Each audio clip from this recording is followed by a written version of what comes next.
Shalom Bapak Ibu, Saudara-saudari yang terkasih di dalam nama Tuhan Yesus. Telah sekian lama kita tidak bersekutu bersama-sama di dalam sebuah gedung ibadah. Namun kita bersyukur karena Tuhan telah memberikan anugerahnya lewat kemajuan teknologi sehingga kita bisa merekam suara kita dan olehnya kita bisa bersekutu bersama-sama. Masih ingat beberapa waktu yang lalu dalam sebuah ibadah kita menyaksikan sebuah slide betapa dahsyat Tuhan, pencipta semesta alam. Dia Maha Kuasa. Mari kita siapkan hati kita untuk masuk memuji, membesarkan namanya. Dia tetap Allah.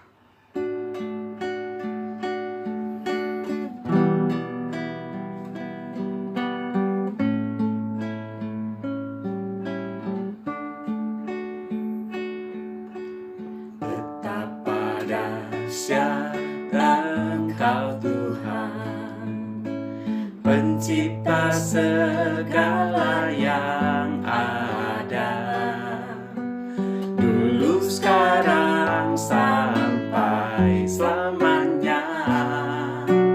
Hanya Engkau Tuhan, tak terselami pikiranmu, tak terukur panjang setiamu, dulu, sekarang, sampai selamanya. Hanya Engkau Tuhan, ku sembah Engkau Yesus. Hanya Engkau Allah di hidupku.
Bapak, Ibu, saudara-saudari sekalian, sebelum kita memulai lebih jauh untuk masuk dalam ibadah, mari kita bersehati berdoa bersama.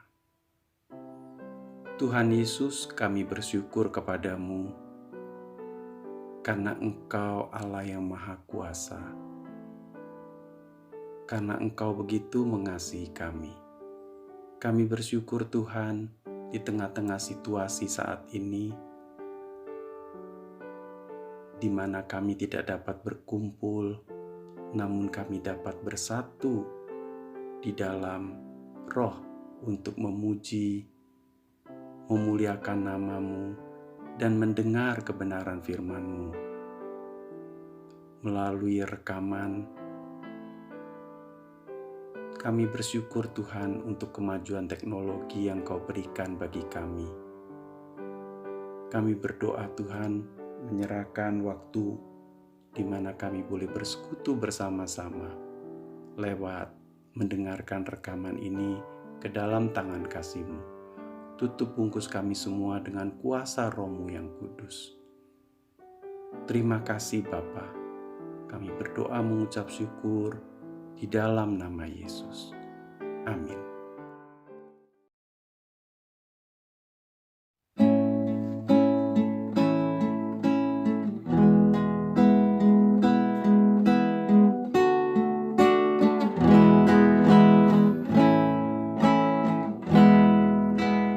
Mulia, mulia bagi anak domba.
Bapak Ibu sekalian, mari kita siapkan hati kita untuk membaca Alkitab yang diambil dari Yesaya pasal 53 ayat 1 sampai 7. Siapakah yang percaya kepada berita yang kami dengar? Dan kepada siapakah tangan kekuasaan Tuhan dinyatakan? Sebagai taruk ia tumbuh di hadapan Tuhan dan sebagai tunas dari tanah kering. Ia tidak tampan dan semaraknya pun tidak ada sehingga kita memandang dia. Dan rupa pun tidak sehingga kita menginginkannya. Ia dihina dan dihindari orang, seorang yang penuh kesengsaraan dan yang biasa menderita kesakitan. Ia sangat dihina, sehingga orang menutup mukanya terhadap dia. Dan bagi kita pun dia tidak masuk hitungan. Tetapi sesungguhnya penyakit kitalah yang ditanggungnya, dan kesengsaraan kita yang dipikulnya. Padahal kita mengira dia kena tulah, dipukul dan ditindas Allah. Tetapi dia tertikam oleh karena pemberontakan kita. Dia diremukkan oleh karena kejahatan kita. Ganjaran yang mendatangkan keselamatan bagi kita ditimpahkan kepadanya. Dan oleh bilur-bilurnya kita menjadi sembuh. Kita sekalian sesat seperti domba. Masing-masing kita mengambil jalannya sendiri. Tetapi Tuhan telah menimpahkan kepadanya kejahatan kita sekalian. Dia dianiaya, tetapi dia membiarkan diri ditindas dan tidak membuka mulutnya. Seperti anak domba yang dibawa ke pembantaian, seperti induk domba yang keluh di depan orang-orang yang menggunting bulunya. Ia tidak membuka mulutnya.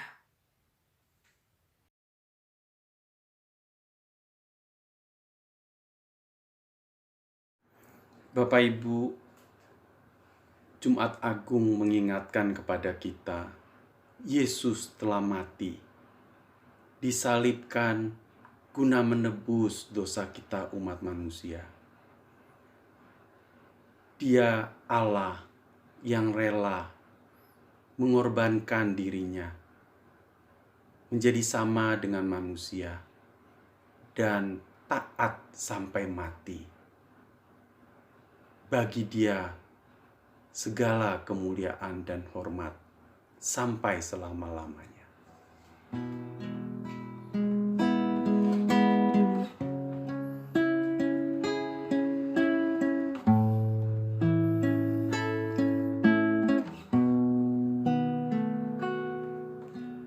Dia Yesus telah mati bagiku. Dia Tuhan selamatkan jiwaku. Bagi Dia pujianku tak dapat ku balas kasih-Nya. Dia angkatku jadi anaknya, beri damai di dalam hidupku. Bagi Dia pujianku hanya Dia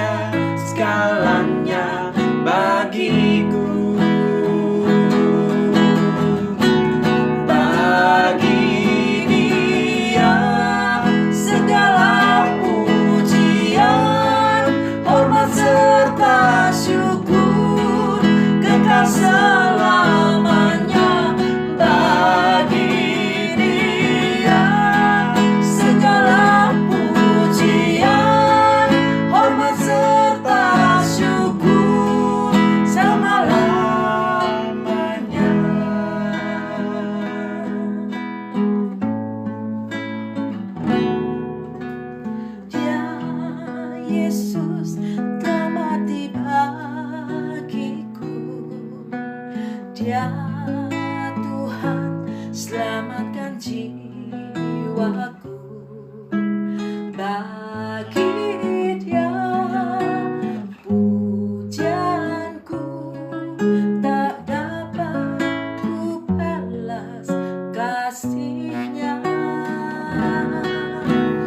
Dia angkatku jadi anak-Nya, beri damai di dalam hidupku. Bagi Dia pujianku, hanya Dia segalanya bagiku.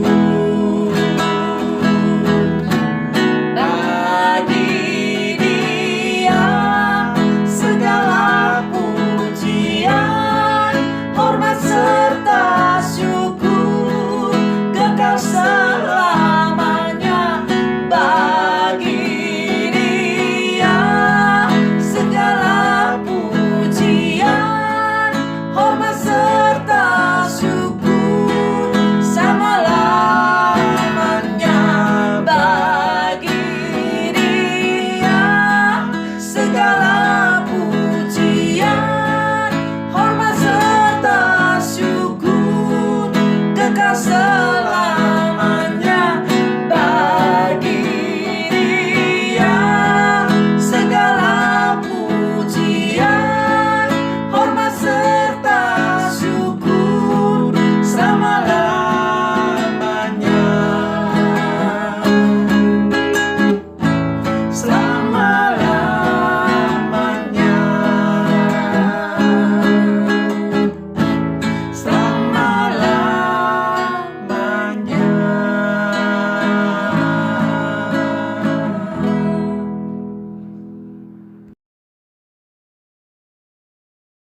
Shalom saudara. Pandemi COVID-19 memaksa kita semua harus tinggal di rumah. Kita tidak bisa ibadah di gereja. Dan sudah 3 minggu ibadah di rumah kita masing-masing. Dan hari ini kita peringati Jumat Agung, berbeda dari tahun-tahun sebelumnya. Oleh karena pandemi COVID-19 menyadarkan kita bahwa gedung gereja sekalipun mewah dengan segala perlengkapannya, mendadak menjadi kosong, sunyi, gelap, dan tidak bisa digunakan. Kita semua menyadari yang diperlukan adalah menyembah Tuhan dalam roh dan kebenaran di dalam hati. Saat ini kita hanya butuh makanan dan oksigen untuk mempertahankan hidup. Selebihnya tidak penting lagi.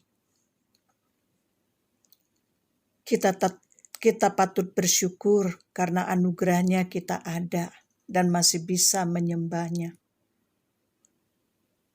Kasih-Nya yang agung tidak dapat memisahkan kita dengan Kristus.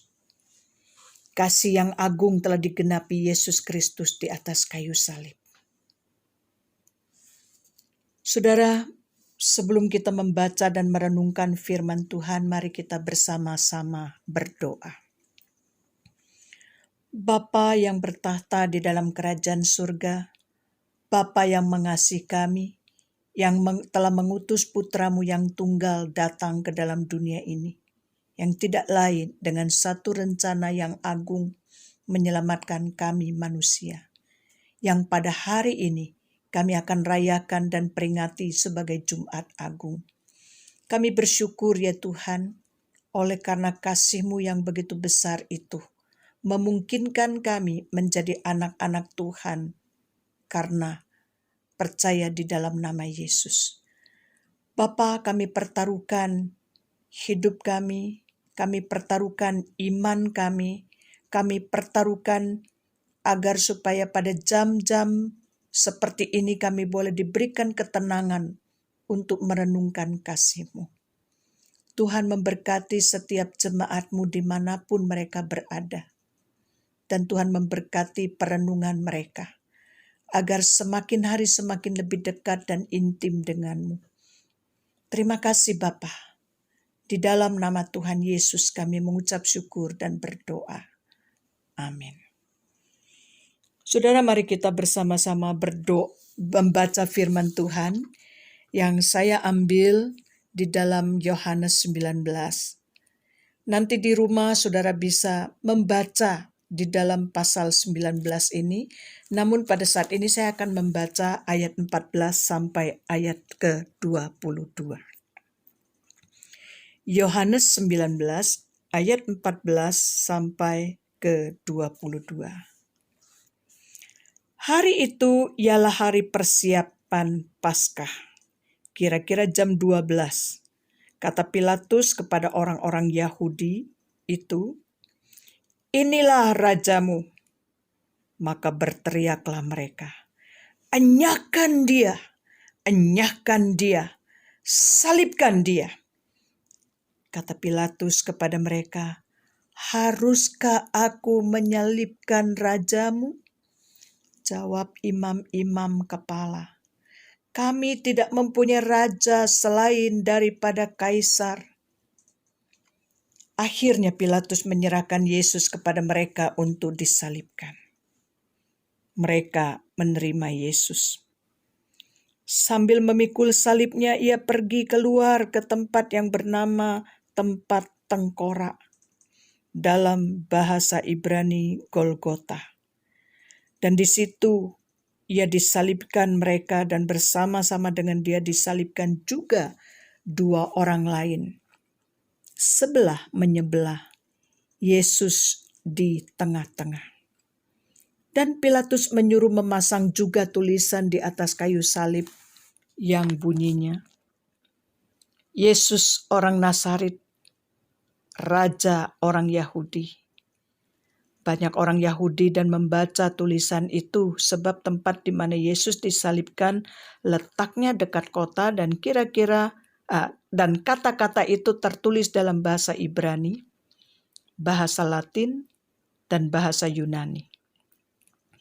Maka kata imam-imam kepala orang Yahudi kepada Pilatus, "Jangan engkau menulis Raja orang Yahudi, tetapi bahwa ia mengatakan, 'Aku adalah Raja orang Yahudi.'" Jawab Pilatus, "Apa yang kutulis tetap tertulis." Saudara-saudaraku yang kekasih, Jumat Agung adalah hari Jumat sebelum Minggu Paskah. Hari memperingati penyaliban Yesus Kristus dan wafatnya di Golgota. Saudara-saudara, bicara soal kematian adalah peristiwa duka yang tidak menyenangkan. Sebab di mana ada kematian, di situ ada air mata, ada ratap tangis. Jadi peristiwa kematian selalu diiringi dengan kesedihan dan kepedihan yang amat sangat mendalam. Namun bagi kita orang percaya, memperingati kematian Yesus Kristus justru adalah peristiwa yang besar dan harus disyukuri, karena di dalam kematian Yesus Kristus ada pengampunan dosa. Kita dibebaskan dari kutuk, ada masa depan, dan memiliki pengharapan. Mari kita renungkan bersama mengapa Kristus rela disalib dan untuk apa dia disalibkan. Mengapa Kristus rela disalib? Saya coba menulis 3 alasannya. Yang pertama, karena menyatakan kasih Tuhan. Kasih Tuhan adalah kasih agape, kasih tanpa syarat, yang tidak berubah, yang menyatakan kemauan, tindakan, dan pilihannya.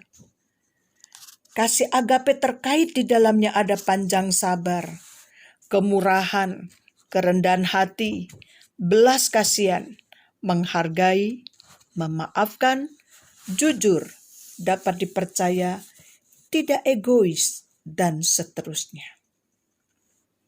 Bagaimana Kristus menyatakan kasih-Nya kepada kita? Saya mencoba dari 4 ayat untuk boleh menjelaskan kepada kita. Yang pertama Yohanes 15 ayat 13. Tidak ada kasih yang lebih besar daripada kasih seorang yang menyerahkan nyawanya untuk sahabat-sahabatnya. Yang kedua Yohanes 10 ayat 11. Akulah gembala yang baik. Gembala yang baik memberikan nyawanya bagi domba-dombanya. Yohanes 3 ayat 16. Karena begitu besar kasih Allah akan dunia ini, sehingga Ia telah mengaruniakan anaknya yang tunggal, supaya setiap orang yang percaya kepadanya tidak binasa, melainkan beroleh hidup yang kekal. Roma 5 ayat 7 dan 8. Sebab tidak mudah seorang mau mati untuk orang yang benar, tetapi mungkin untuk orang yang baik ada orang yang mau mati. Akan tetapi Allah menunjukkan kasih-Nya kepada kita, oleh karena Kristus telah mati untuk kita, ketika kita masih berdosa.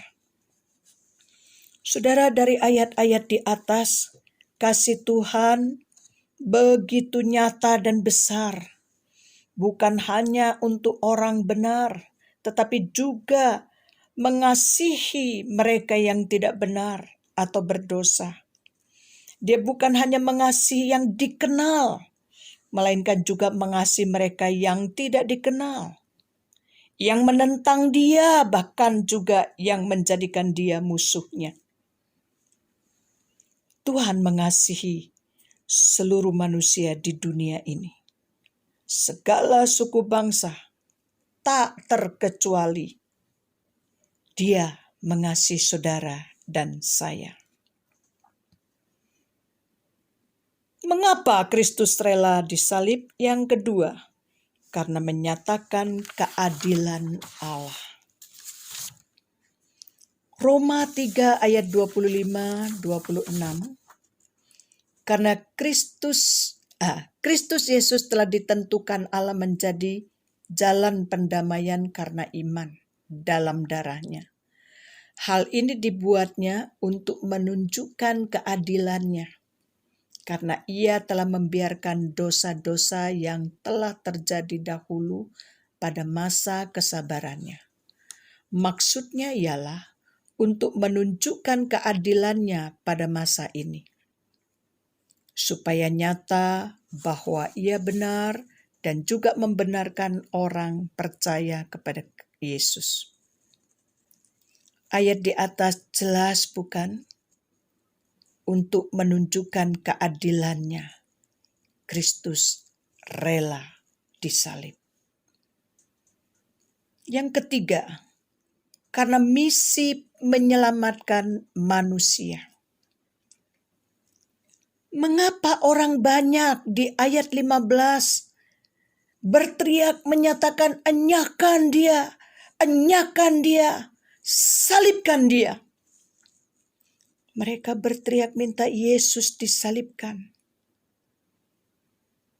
Saudara, apa dia betul melakukan kesalahan besar sehingga pantas untuk disalib? Tidak. Pilatus pun tidak menemukan kesalahannya sehingga Kristus pantas untuk disalib.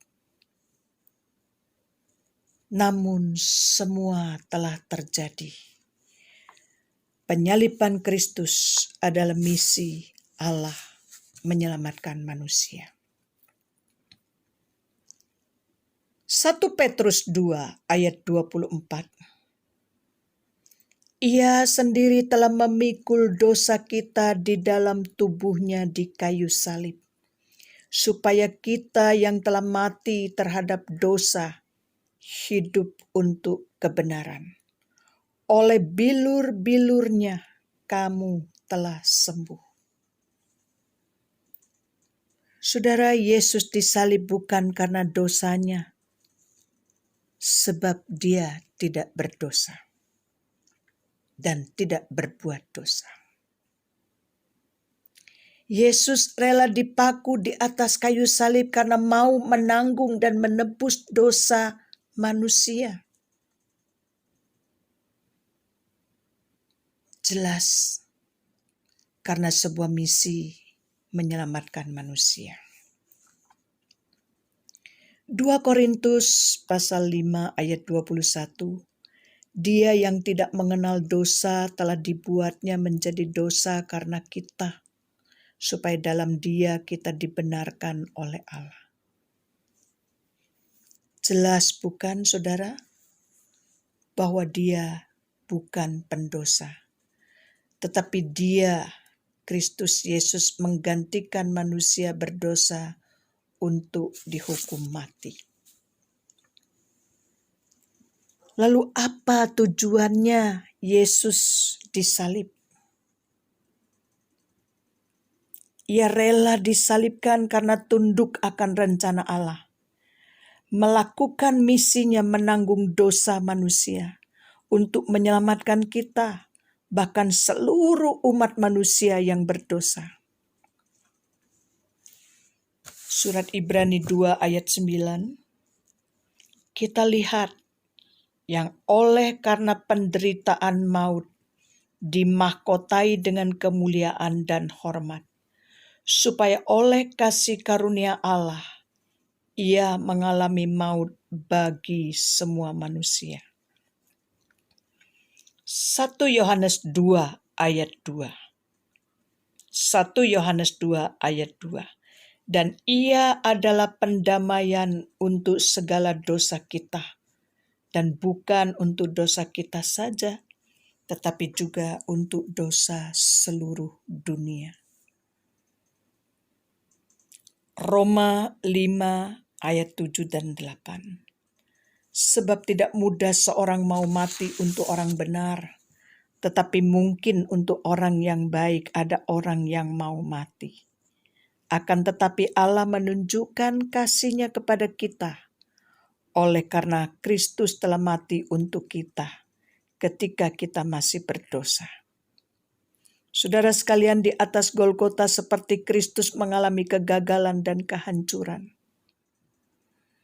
Mungkin pada saat itu iblis tertawa, tetapi justru disitulah kedaulatan Allah dinyatakan dan kemenangan diraih. Memang bagi dunia salib adalah kebodohan, tapi bagi kita salib adalah bukti kasih Allah yang menyelamatkan. Karena melalui kematian Yesus Kristus kita diselamatkan. Maut tidak berkuasa lagi. Jadi kekristenan tidak bisa dipisahkan dari salib.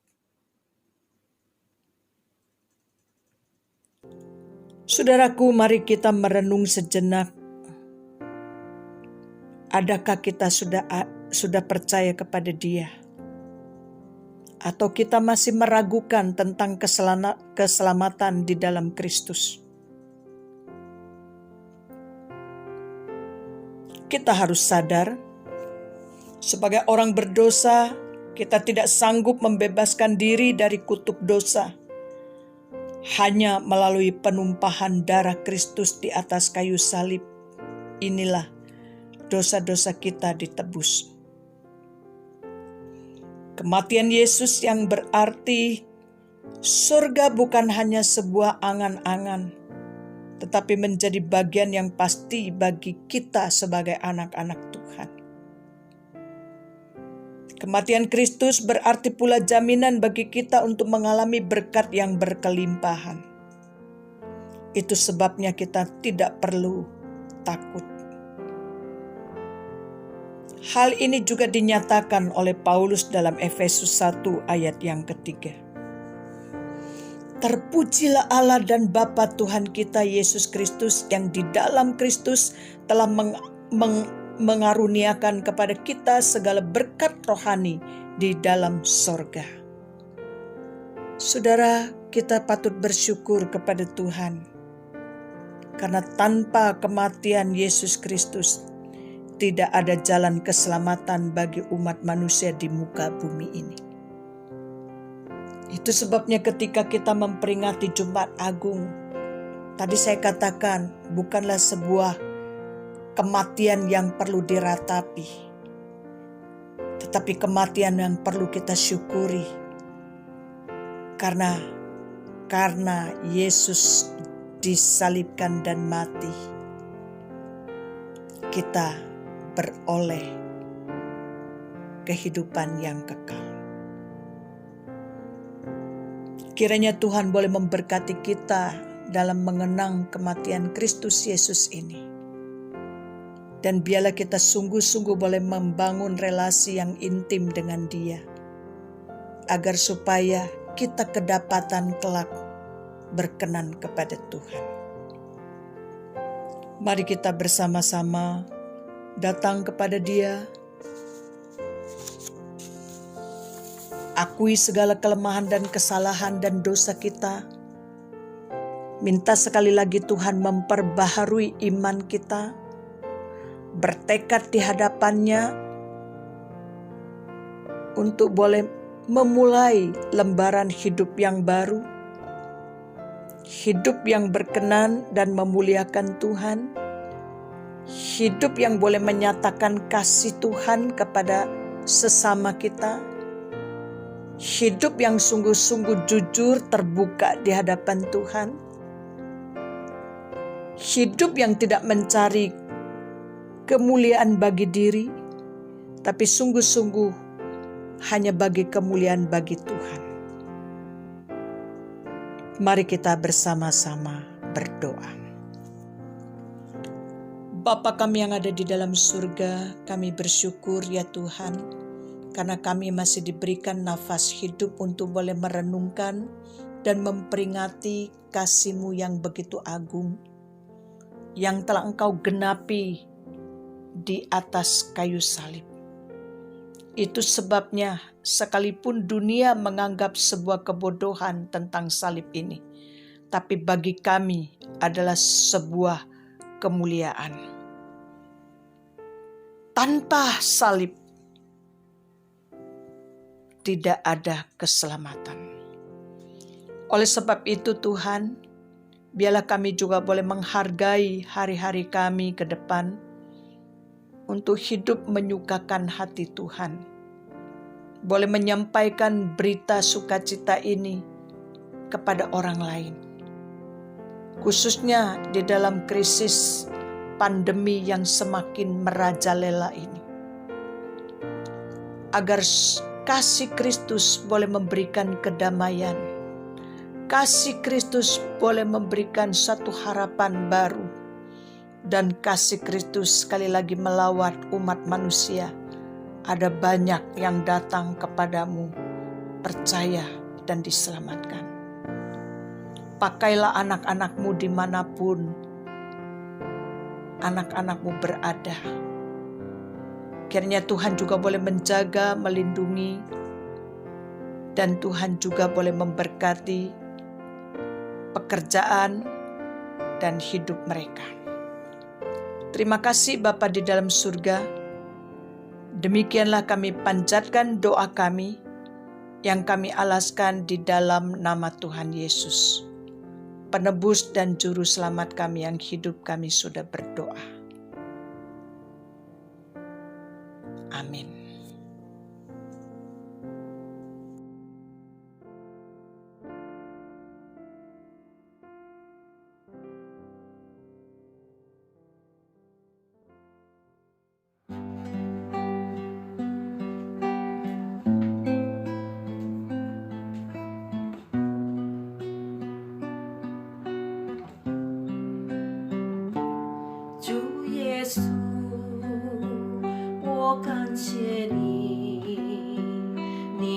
身体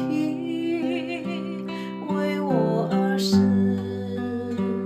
带我出黑暗，进入光明国度，使我再次能看见主耶稣。我感谢你，你的宝血为我而流。加上，一这恩典永留，是我往前的自由。宝贵是加的大能赐我生命，主耶稣，我夫妇敬拜你。宝贵是加的救恩，是你所立的约，你的爱永远不会改变。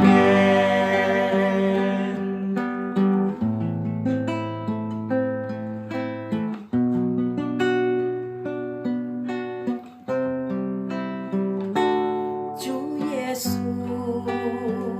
我感谢你，你的身体为我而死，带我出黑暗，进入光明国度，使我再次能看见。主耶稣，我感谢你，你的宝血为我而流，宝贵是加上，一这恩典永留，是我往前的自由。宝贵是加的大能使我生命，主耶稣，我夫妇敬拜你。宝贵是加的救恩，是你所立的约，你的爱永远不会改变。宝贵是加的大能赐我生命，主耶稣，我夫妇敬拜你。宝贵是加的救恩，是你所立的约，你的爱永远不会改变，你的爱永远不会改变，你的爱不改变。